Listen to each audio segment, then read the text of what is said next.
It's actually easier to become an entrepreneur than people make it seem. There are some skills that you have to have in business, right? You need to know how to market, you need to know how to sell, I think, in any business. You don't have to completely burn the boats in the beginning. And we also see so many of our friends that are like, I just want a life where I can just retire early. And I'm like, well, then you shouldn't be an business. Don't be in entrepreneurship.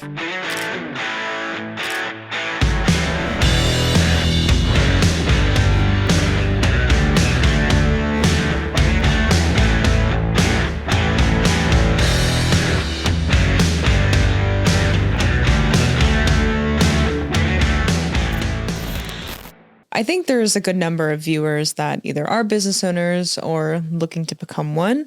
Let's say someone who's watching has absolutely no experience in business, but wants to start one. So what do you think they should do first? That's a great question. I think it really depends on where they're actually starting off. Right? Like, have they thought about it in the past? Have they dabbled in like side hustles? Like, or are they starting from scratch? Like, is it zero? Let's just say somebody that literally has no freaking idea. They're working a 9 to 5, right? And they're looking to get out. I feel like there's a lot of people that do that, right? So like somebody that's working a 9 to 5 has a college degree, but is very miserable with their lives. What do you think would be like the first initiative they should take? Okay, so there's a couple of important things to think about here to begin with. So number one, usually someone who has a college degree and has a job, they have something to lose. So they're not necessarily in a position where they have nothing to lose, which kind of makes you more powerful. True. So they might have a comfortable income. They might have even worked on starting a family or whatever it might be. They probably are paying for rent. They're probably paying for a vehicle, etc. You can't just lose your income. So one of the things that I would do is you need to have a direction that you want to move into. So step number one would be find out what your inherent skill sets are. You might have earned some skills from going to college or from having the job that you're working in day to day, etc. And there might be some things that you're naturally good at. Then you need to align those with a career that you're more fond of or just a business in general. And then that's how you start inching away at moving towards that. The number one thing that I would do, there are some skills that you have to have in business, right? In general, like you need to know how to market, you need to know how to sell, I think, in any business. Now, it starts to evolve and become more and more complicated as you scale up in businesses. You can't just worry about marketing and selling always. One of the things that I would do, I would find a way to put myself in a position to earn those skill sets and get paid at the same time. There's a lot of entry-level sales positions, for example, where you could learn how to sell, get paid, and still be working on your business on the side, especially if your current job has nothing to do with business or what you want to do in business in general. And it's just kind of like a placeholder and it's just you're making money, but you're not happy with what you're doing. I would say you need to put yourself in the position or get another job, even take a pay cut to earn the skills and get paid at the same time so that you're building yourself up to become a entrepreneur that you would like to be, if that makes sense. Yeah. And I think it's like also, you were saying inherently good skills, but one of that has to be just your natural ability to hold conversations. I didn't realize how amazing of a skill set that was to begin with, because if you say, okay, you got to be good at marketing and sales. I didn't even know what that was before going into this. So I think something that isn't talked about enough is remote sales. So when people think about sales, I used to have like this negative connotation about sales, because whenever you think about sales, you think of car sales or just people that are trying to get you to buy in on something that isn't actually going to benefit you, right?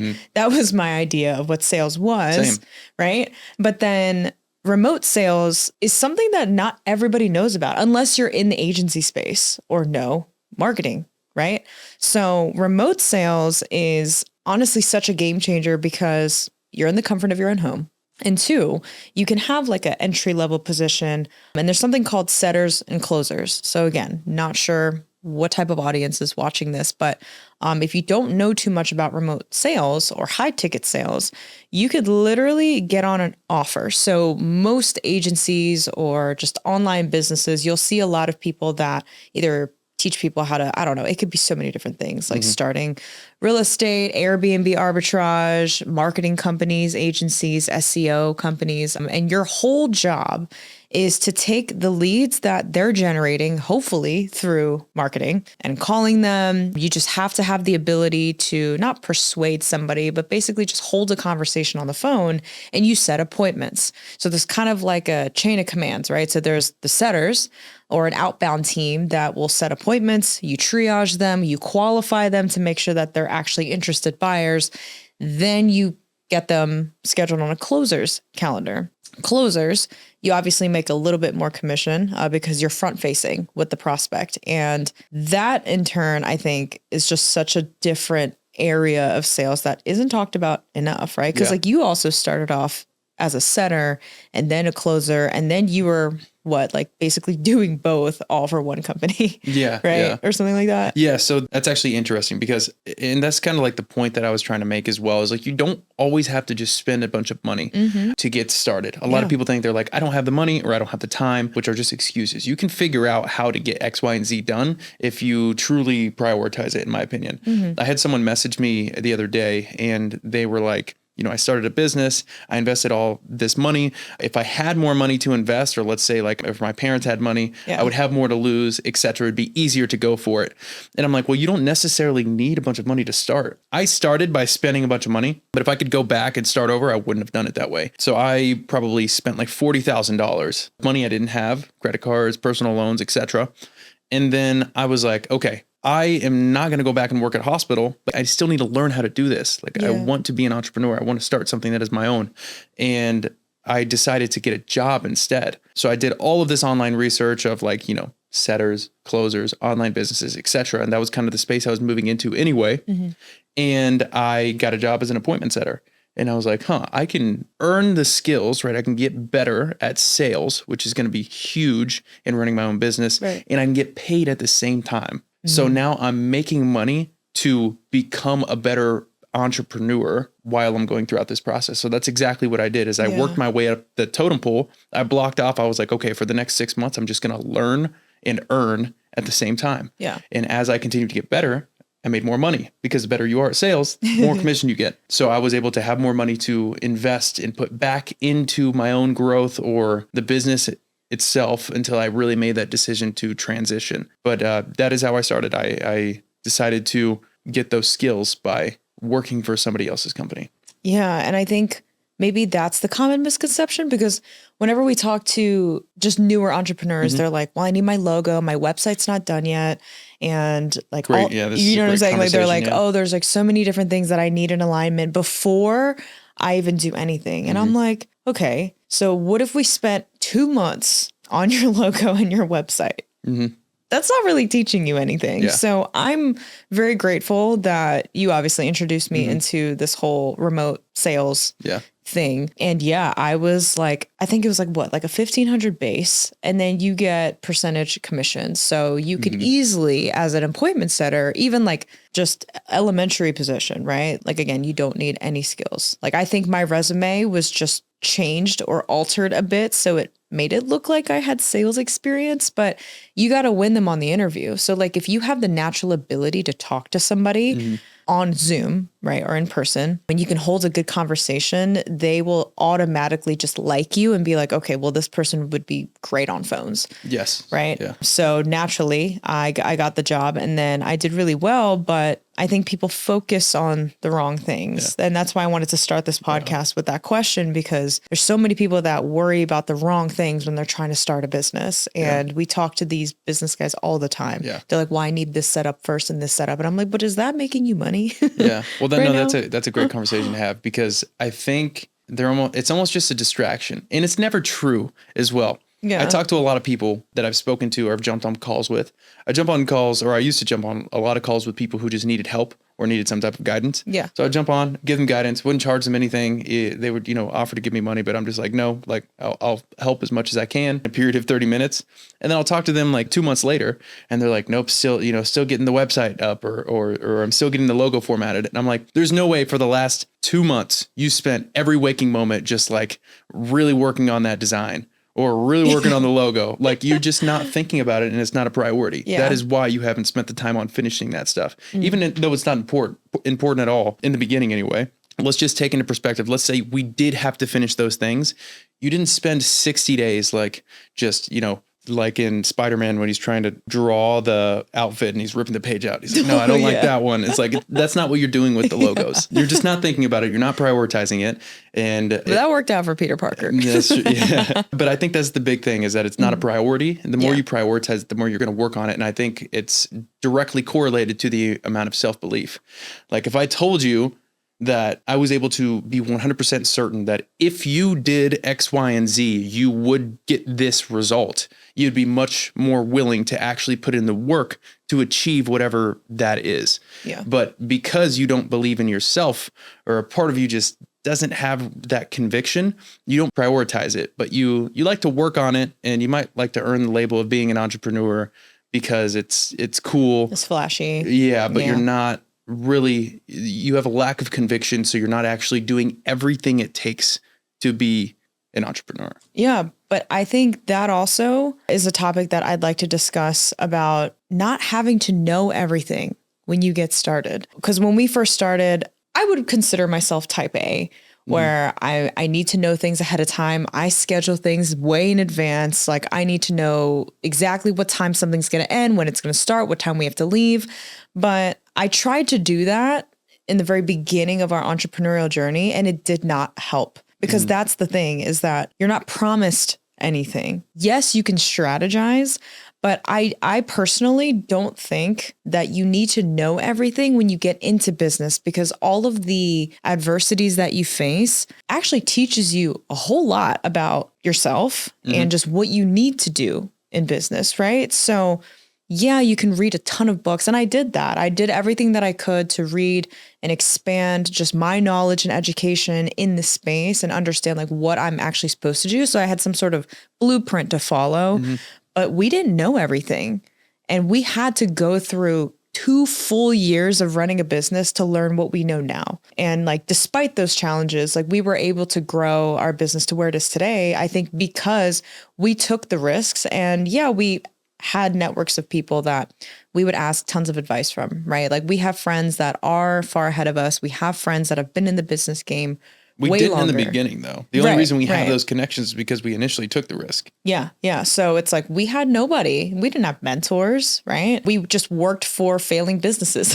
So we were like, maybe we shouldn't do that. And that was like while we were closers and setters for those teams. But I think everything that you learn about business, you have to just do it. And that's the maybe like part of entrepreneurship that sucks, is that, you're going to have lots of trial and error, but I love the error portion and the trials and tribulations that we've been through, because we learned so much in every single step of the process. Yeah, that's huge. You're going to learn more doing it than you are preparing to do it. Like in T-ball, like you don't just watch videos on how to swing the bat and read like what you're supposed to do in order to make contact with the ball. Yeah. Like you swing and you miss, and then you're like, okay, like focus a little harder, keep my eye on the ball, swing again, you hit it, and then you miss the second time, and then you start getting to the point where you're hitting the ball every single time. And that's kind of exactly how it works, is just throw yourself into the fire and figure it out.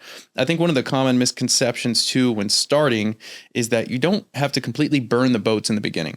I think it's actually, if you lay it out, I think it's actually easier to become an entrepreneur than people make it seem. Like, for example, for us, we took the risk of leaving everything. We were in medical. We had our career set out. I had a master's degree. You had a degree as well. And we were already in our own lanes, but we were still able to kind of make a sidestep of like, okay, this is what I want to do instead, because there's more opportunity. And the only reason we were afraid to make the switch was because we associated, like we tied ourselves to the identity of being in medical.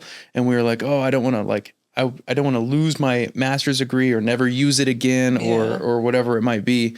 But we were able to transition and within the first month make either the same or more money than we were already making in a completely new realm by working for somebody else and still learning. It's a risk because we kind of transitioned into a new world, and that's scary. Yeah. But the risk wasn't as high as people think it is, because we were literally within the first month able to earn the same amount of income as we were in medical. But like, think about how many people, or just you guys included, how many people out there are using their college degrees, they're working a 9 to 5, but they have a side hustle. or they like do Yeah. something on the side, whether it's influencing or like you create, DoorDash. you know what I'm saying? Yeah. Like there's always something that you're doing off hours. And maybe some people fill that with spending time with their families and whatever, being a parent, like cool. But there's a good number of people that I know that have this side hustle to either fill a void or because it's their passion project. How many times have you heard that before? So like you said, it wasn't this like huge, large risk. We just decided that if this passion project or this extra thing that we're doing outside of work hours between like, you know, outside of your 9 to 5 is something we enjoy doing more, we just said, okay, then let's do that instead full time. Yeah. You know what I mean? But I think during that process, I wanted to talk about imposter syndrome because I feel like that term is thrown around a lot, especially in this scenario, because when we were going through that process, like I was trying to do this fitness influencer thing. I had over 50 online clients nationwide. It was a cool concept, but then the next morning I'd wake up at 4 a.m., clock in for a 14-hour shift at a hospital, and I had to play this different person that was not an influencer. And like anytime somebody would be like, oh my God, what's your Instagram? I'd be like, oh, don't follow me, right? Because it's just like a completely different person than who I was. Yeah. So why do you feel like people run into this imposter syndrome? Or what do you feel like imposter syndrome actually is for people? That's a great question. I think there's two different lanes to take with this. Some people just, they have, you know, they assign a different identity to themselves depending on what they're doing. Imposter syndrome is truly just not, I don't know, if you feel like you're being fake, it's because you're not truly embodying like whatever it is that you're trying to do, I think, in my opinion, if that makes sense.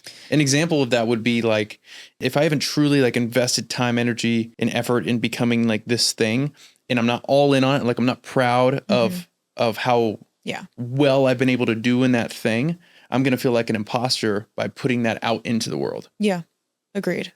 But I think when you were saying something about not being like competent in that thing, right? So I think that a lot of times people experience imposter syndrome, one, because they don't have the level of skill or are competent enough to do what it is that they're trying to possess. So we see a lot of business owners that are like, we're going to get you from 0 to 100K per month in just 60 days.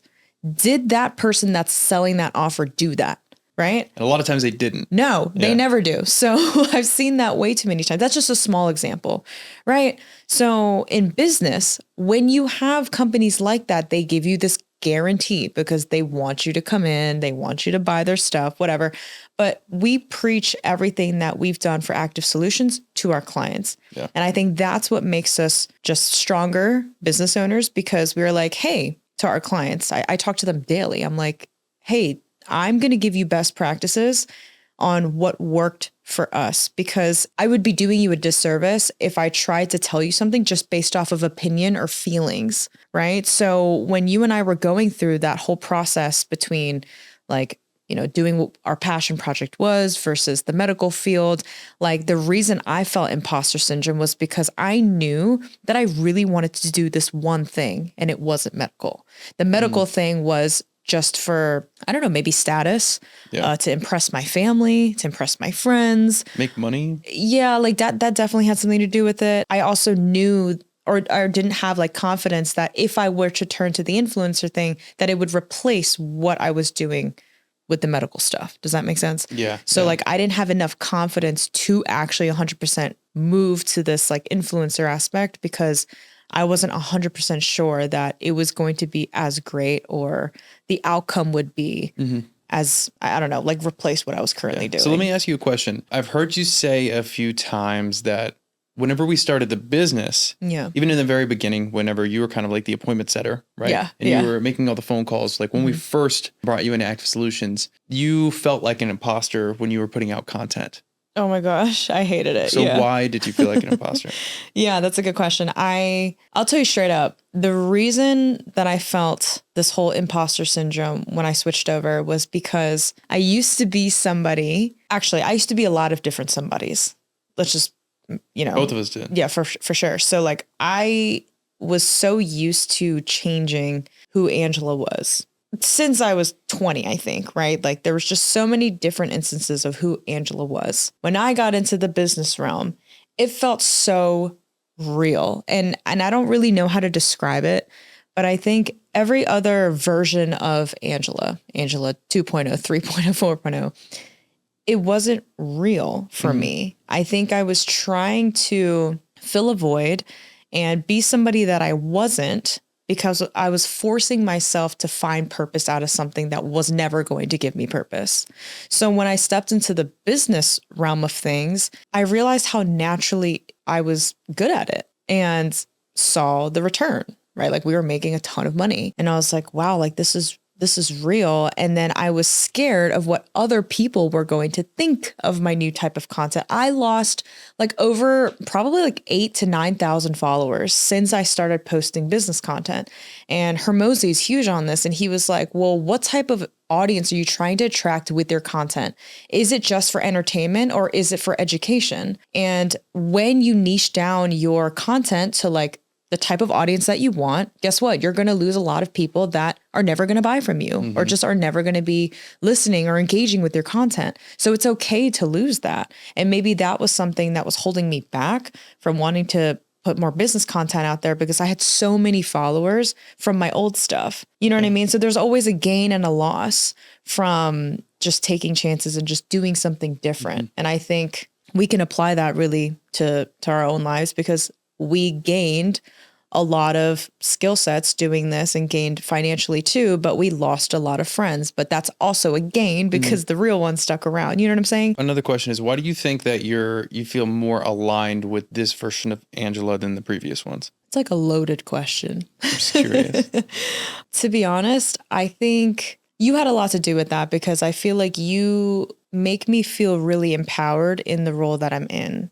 Not that I didn't feel empowered with the influencing stuff or being in medical. Like when I was working for the Philadelphia Eagles for 4 years, I was super empowered. You know what I'm saying? Like I was super empowered working with these incredible athletes under an incredible physicians. Like I knew so much about alternative medicine, which is something that's very different from the realm. And again, very empowered. But I think in this role in particular, it feels so easy. Business is hard. Don't get me wrong. But I think who I am as the chief of operations and active solutions is like kind of where I'm meant to be because it feels very natural and I enjoy doing it. We talk about it daily and it's not an act that I have to put on and I don't ever have to clock out from it, if that makes sense, right? It's like when I was doing that stuff in the past, it was like, okay, let me take a little selfie video of me influencing or let me record, you know, like doing cupping or some sort of therapy on people because this is so cool. And then as soon as I clock out, I just wanted to be me. And I didn't have the opportunity to really do that in the past Angelas that I was in. Does that make sense? Yeah. And I think this is a different type of conversation, but I also think that you have multiple aspects of who Angela is. The way that I'm trying to put this is like you have multiple aspects of your life, right? Yeah. And when the old Angela had like, I want to be this type of person, but I have to be this type of person, like when I'm at the hospital. Yes. And you might even kind of be ashamed of what you are outside of the hospital, which is why you didn't want people to look at your Instagram or whatever, because you're like, you're adapting to all these different like personas that you're creating for yourself. Yeah. And I think one thing that makes you comfortable is we actually did the work. We're confident in what we do. Yes. We've built a business. To gain competence. We've built a profitable cash flowing business. So we can talk about it with conviction because we've done it. But I also think it aligns with every part of your life now. Like you're probably not afraid to post your business content anymore on Facebook to show your family, to show your friends, to show anybody what you do because you're confident in it. And it is what you do in and outside of work. It's not like you go to work, you clock out, and you're somebody else. Yeah. Your work is what you do, what you choose to do. Yeah. And I'm like embodying who I am no matter who is in front of me. Yeah. That's perfect. Yeah. And it's a way less complicated answer than I gave, but just wanted to give you a lot of context because it's confusing. Like I'm telling you, it's really hard to talk about because I've battled with this, I think my whole life, like since I was in elementary school, because I lived in a very Caucasian, heavily or dominant area. Okay. You have something against white people? No, not at all. I just was like one of the 5 Asian people in my graduating class. Okay. And then I probably had like, oh my gosh, like 10 other ethnic friends that were in my school, like Yeah. fully, right? So since I was in kindergarten, I was always made fun of for having smaller eyes. I was always made fun of for just like bringing weird things to school. Like my Asians, y'all know that our parents love to use any type of container as just like a way to wrap our food up. So like a Cool Whip box, like, you know what I'm saying? Like those containers, it was Or like never butter. Yeah, like it was never real Tupperware because we couldn't afford it, right? Or just it was convenient. So y'all know what I'm talking about. I'd be making fun of for the stuff like that. My food would smell different. So growing up constantly wanting to adapt to the environment around me and feel accepted by everybody, and when you're conditioned to do that your entire life, I'm telling you, leading into college, same thing. Like the stuff that I would wear, the stuff that I would say, the music that I would listen to was always heavily influenced by everybody else around me because I just wanted to feel accepted. At the end of the day, I just wanted people to like me and love me for who I am. And I never experienced that, literally, ever. And a little bit heavy of a topic, but it's just when you grow up with that mentality, having to constantly impress people, having to constantly think about being accepted for who you are, you kind of have to create these different personas of yourself. And then there would be many times where I'd get bullied so hard at school for being Asian. Literally, that's it, for just being Asian. I go home and I would cry like every night because I was like, what is wrong with me? Right? Like, what's actually wrong with me? And then when I would go to church, which was a heavily Korean, I mean, it was a Korean church, right? I was able to be normal, but all of us just with Asians, it's like, it's all about class. Like who has the nicest stuff, who has the nicest car or designer bag, or who is getting a full ride to Harvard. Like all of that stuff mattered. So there was never a time ever in my life where I could feel accepted for who I was. And business is, I think, the one time in my life, I'm turning 30 this year, like turning 30 this year is the first time that I've been able to truly embody who I am. And I'm so grateful for that business was able to, or entrepreneurship was able to get me to that point, you know? Yeah. I think in my point of view, from my perspective, I think you're more confident now than, I mean, we've been together for 6 years. Yeah. I think you're more confident in who you are now and what you do now more than ever in the past. Really? And it's really cool to see because we have like the same, a perfect alignment. Like we both have the same purpose. We're working on the same thing now. Yeah. And it kind of naturally happened that way. And we ended up being both like pretty good at business. Like we thank God. we love this. Yeah. And I don't think it's just because we were good. I think it's because we had some skills. We put ourselves like through the fire. We did the stuff. And then we came out on the back end, like being like in a somewhat like we're nowhere near where we want to be. But I mean, we're able to at least, I think it's a huge win when you can support your life with what you created. So like our business, as long as it covers the bills, can put food on the table. Like that makes me so happy that we can work on what we would choose to do anyway. Yeah. Like I used to work 8 hours at the hospital. I would DoorDash for a little bit and then I would come home and I would work on the business. So that's like what I chose to do with my free time, which is another conversation. Is a lot of people tell me that they think I overwork myself or that we work too much. Yeah. But this is what I chose to do outside of work before. Yeah. So it's like I would choose to do this anyway. But I think it's cool that we're able to do what we would choose to do anyway, even if we did have a full-time job and it covers all of our expenses. That is a huge win. It doesn't matter how much you make. If you can live off of what you created, it's very powerful. Yeah. And I appreciate you saying that because I think over the past 6 years that we've been together, we've been so many different versions of ourselves. Everybody that used to give us advice would be like, you're working too hard, whatever. But that's, again, the switching on and switching off aspect. Like when you clock out from your 9 to 5, you don't got to worry about that for the rest of the time until you clock back in, like especially medical. As soon as you clock out, you don't got to worry about that patient no more. And you don't want to. Yeah. It's like the next shift of people, whether it's nurses, doctors, right? It's their problem now. So like for us, we really enjoy talking about business all the time. So shutting off is not a thing. And we also see so many of our friends that are like getting into the business realm and they're like, I just want a life where I can just retire early and like not have to work as hard. And I'm like, well, then you shouldn't be an entrepreneur. Don't be an entrepreneurship, dude. Like, what the hell? Like, that's not what it's about. Yeah. Or at least if you want that kind of life, like for the rest of your life, I mean, yeah, of course, like we're trying to build something where Like we can do the things that we want to do and travel and provide for our families. Like we have bigger goals outside of just making $10 million. You know what I mean? Like that's not the purpose of why we're trying to do this. Like, yeah, that's a great byproduct of everything. But I think you and I have this like athlete mentality where we are going to just be relentless until we win. You know what I mean? And being collegiate athletes, I mean, the amount of practices we went to, the amount of games that we prepared so hard for, or like events that you trained so hard for, and then not winning, like that immense amount of just disappointment in that moment. I've cried after games because we were so close to winning championships. And I think that is something that also can't be taken away from us, is dealing with failure. Yeah.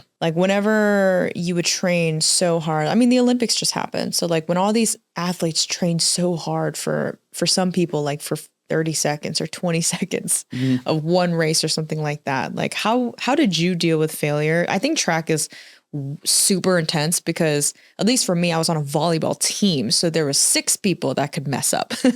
But in track, it's just you, right? So like, how did you deal with failure, especially with high jump? Like, let's say that, for example, and dealing with failure, seeing all these coaches, all these people look at you, and then you just couldn't make that height. Yeah, no, that's tough. But track in general too, they used to just throw me in everything. Like I remember senior year, I did like, well, you're a decathlete, I did like 13 events and or conference. Shit, what do they call I think one really cool thing, not necessarily related to failure, but nobody likes failure. Nobody likes not clearing the height. So the only thing that you can do to avoid that is obviously the amount of work that goes into becoming better and the discipline it takes to become better. The cool thing is that nobody sees the work that happens behind closed doors. Right. They only see what happens at the event, right? So nobody cares about how much work you put into something. Literally nobody, besides your coach. In the grand scheme of things, they only care who wins the Olympics. For real. Who won the 100, who won the 200. Those are the names that you see, but you don't see how much work that went in for them to become the person to actually win that. So the hard part is being able to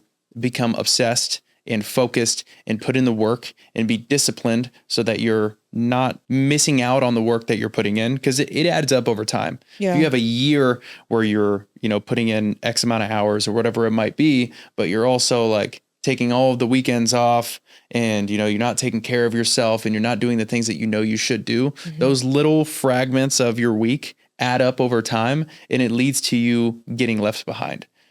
People are only going to see what happens externally.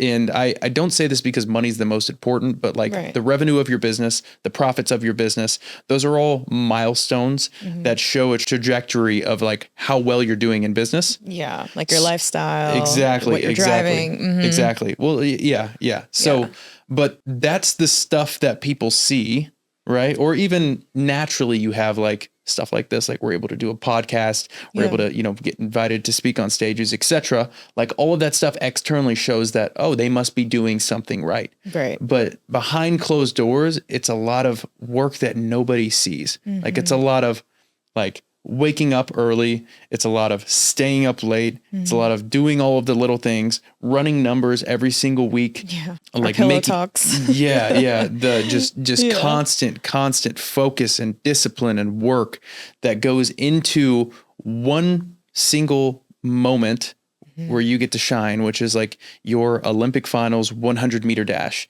Yeah. It's 9 seconds that defines all of the work that you have done for the past 4 years. Yeah, it's crazy. It's massive. And, it's not that I want anybody to feel bad for us or have compassion towards like how we're doing. Like we chose this, we know what we're getting into. But I think there's a lot of entrepreneurs that actually don't recognize that. And they think it is just going to be an easy life where you just make a bunch of money, charge people a bunch of money, and then that's it. You get the nice cars and the nice house. But like, if you want to sustain something for longer, for life, like till you die, and then that actually like goes on to your own generations, like whether you want to have kids or not, right? There's so much more depth to being a business owner, and building that resilience, I think has honestly strengthened us as partners. Cause like we could say that about our relationship. We could say that about business, our friendships. And that's why we don't shut off, because we recognize that very early on. Why do you take Saturdays and Sundays off? Like, why do you go on vacation? It's because you're trying to take a break from something that you hate, but like, we don't need that. we actually love this. Yeah. That's a huge piece to the puzzle, because a lot of people will say like, I don't want to do all of this work and I don't want to work 12 hours a day or 16 hours a day or whatever. But if you find something that you love so much that has given you the not immediate, but it has given you at least a small piece of gratification, that something that you have chosen to do has led to like a pretty cool result, or you've been able to turn, like it's something that's your own that you've built, it won't be work. You're going to choose to put those hours in because you've already gotten the gratification or feedback loop that what you're doing is working. And it's something that you've picked, that you're passionate about, that you love, that has gotten that result. Yeah. So it's a mix of, sometimes you have to wake up a little bit earlier than you would like. And sometimes you have to do some stuff that you don't want to do, but it's the reason why. It's the why that gets you to become more disciplined than it is to just force yourself to do something that you don't want to do every single day. That's not what it's about. Yeah, no, for sure. And I want to wrap up our podcast talking about optimism, because I think while all of this stuff makes a lot of sense, without optimism, we would not have been able to take any action or necessary action towards what we needed to get to this place. And I think a lot of people don't hold on to enough optimism because they want to blame their past for why they are the way that they are today.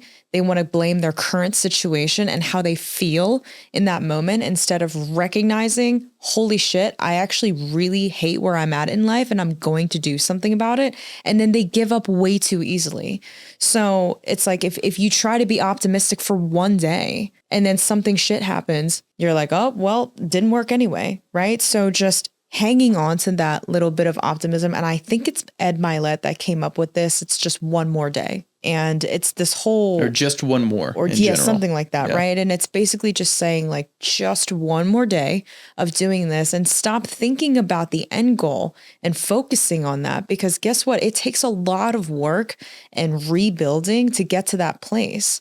So if you constantly think about the end goal, you're going to be very disappointed, like time and time again. So if you could just think about it like one more day or just one more and just build that, I think your optimism will also kind of, carry into that. Yeah. And the big thing about optimism is just, especially in the beginning, when you're getting into business or starting something of your own or trying to do something different that your family has ever done or whatever it might be, trying to get out of your current situation, having an open mind is huge, because you need to expose yourself to things that you haven't previously been exposed to. Right. You have to, in order to earn conviction or gain the confidence enough for you to do it, you either have to just make the decision and say, fuck it, I'm going to go all in, and you have to stick to that, or you have to start seeing what other people have done. You have to start seeing proof people like you have done what you're trying to do, and you can do it. And when you keep an open mind and you remain optimistic, you expose yourself to those opportunities to see all of the people who have reached a certain level of success doing something that you are trying to do. It starts to increase your own conviction that maybe you could do it as well. And that's going to increase the probability of you actually trying to do it. Yeah. And you can only do that by doing the actual work. So practicing optimism doesn't just mean that you're positive. Like, I think that you need to create those instillments and just, again, make it habitual and do it every single day. And you will start to see changes in your life. It's not just be positive or have hope that it's going to work out well. You got to make shit happen. Yeah, 100%.